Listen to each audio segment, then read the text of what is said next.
अस्सलाम वालेकुम मेरे प्यारे प्यारे व्यूअर्स को मेरी तरफ से ढेर सारा सलाम। मैं उम्मीद करती हूँ कि आप सब खैरियत से होंगे।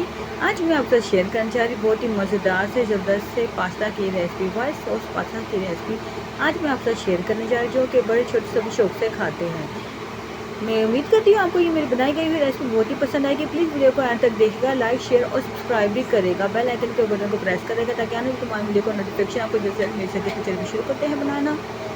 बिस्मिल्लाहिर्रहमानिर्रहीम। यहाँ लिया था मैंने एक पैन में मैंने ऐड कर लिया था पानी, जो कि 14 कप था। इसमें मैंने ऐड कर लिया पास्ता, जो के लिए मैंने 3 कप पास्ता ऐड कर देने के बाद इसमें हमने इसको अच्छे से बॉयल होने देना। बॉयल होने से पहले पानी में हमने ऐड किया था नमक half tea spoon, oil 1 table spoon add करके मैंने कुछ मिक्स कर लिया। उसमें मैंने बॉयल करने के लिए पास्ता ऐड कर लिया और अच्छे से हमें इसको 40 मिनट के लिए बॉयल करना है।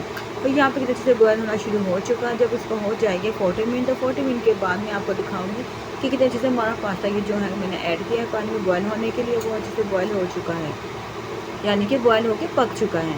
और यहाँ पे मैं आपको दिखाती हूँ कितने अच्छे से देखिएगा पास्ता हमारा बॉयल होने के बाद कितने से पक चुका है। और मैंने इसको निकाल लेना है, पास्ता को सारे पानी को स्ट्रेनर में स्ट्रेन कर लेना है और इस साइड को इसको ठंडा होने के लिए रख देना है। अब हमने लेना है एक कढ़ाई या कोई पैन आप ले सकते हैं। इसमें हमने ऐड कर लेना है बटर, जो कि इसमें ऐड करेंगे 2 टेबल स्पून बटर ऐड कर देने के बाद इसको हमने जिसे मेल्ट कर लेना। फ्लेम हमने इसका मीडियम लो रखा है, लो फ्लेम पे ही हमें इसको अच्छे से मेल्ट करना है।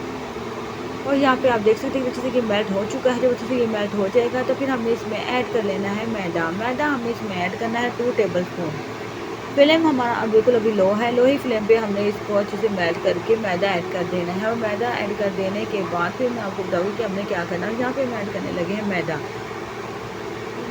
2 टेबल स्पून मैदा ऐड कर देने के बाद अच्छे से हमें इसको इतनी देर तक भूनना है कि इसका पूरा कच्चापन खत्म हो जाए। फिर अच्छे से हम इसको भुनना शुरू कर दें इसी बटर में, जो कि हमने अभी मेल्ट किया था।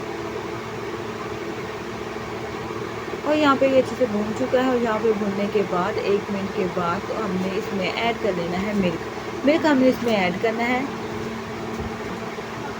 2 गिलास मिल्क हम इसमें ऐड करने लगे हैं। तो यहाँ पे हमने इसमें ऐड कर लिया है 2 गिलास मिल्क ऐड कर देने के बाद पैन चला से इस तरह से हमने इसकी जितने भी ये लम्स है, जितने भी ये है मैदा, इसको हमें इस तरह से प्रेस करना है और अच्छे से इसको हमने मिक्स करना है ताकि इसमें सारे से सारे लम्स खत्म हो जाए।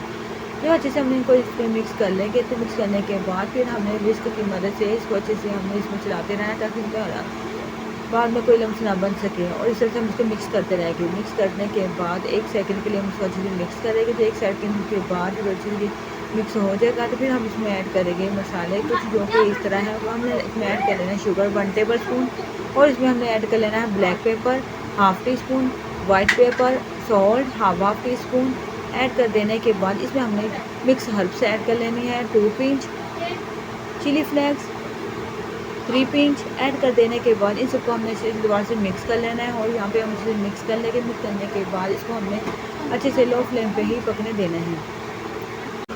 और ये देखिए यहाँ पे आप देख सकते हैं कितने जल्दी ये पक चुका है। और जब इसको हो जाएगा 1 मिनट के बाद हमने फिर इसमें ऐड कर लेना है पास्ता, जो कि हमने पानी से सारा जो इसका बॉयल हो रहा था स्ट्रेन कर लिया, तो इस साइड को हम इसको रख दिया था।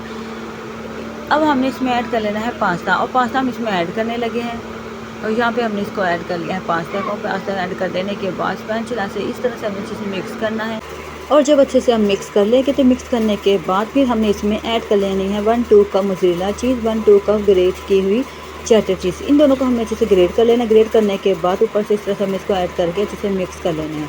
जब इनको हम अच्छे से मिक्स कर लेंगे तो मिक्स करने के बाद उसको आप देख सकते हैं कि मज़ेदार से ये पास्ता बन के तैयार हो चुका है। अब हमने इसके ऊपर से स्प्रिंकल कर लेना है ओरिगानो, जो कि हम इसमें स्प्रिंकल करेंगे 2 पिंच। और फिर इन सबको हमने अच्छे से मिक्स कर लेना है। मिक्स करने के बाद हम इसका कर लेना फ्लेम ऑफ। और यहाँ पे फिर मैं आपको करके दिखाऊंगी डिश आउट। और इधर मैं करने लगी उसको डिश आउट, फ्लेम हमने ऑफ कर दिया। और यहाँ पे आप देख सकते हैं कितने मज़ेदार सा, कितना ज़बरदस्त सा कि पास्ता वाइट सॉस पास्ता बन के तैयार हो चुका है। इसके ऊपर से हमने स्प्रिंकल कर ली थी 1 पिंच चिली फ्लेक्स और ओरिगानो 1 पिंच।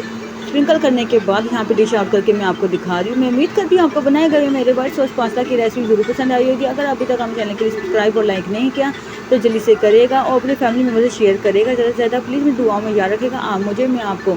तो अभी मुझे इजाज़त दीजिएगा। अल्लाह हाफ़िज़।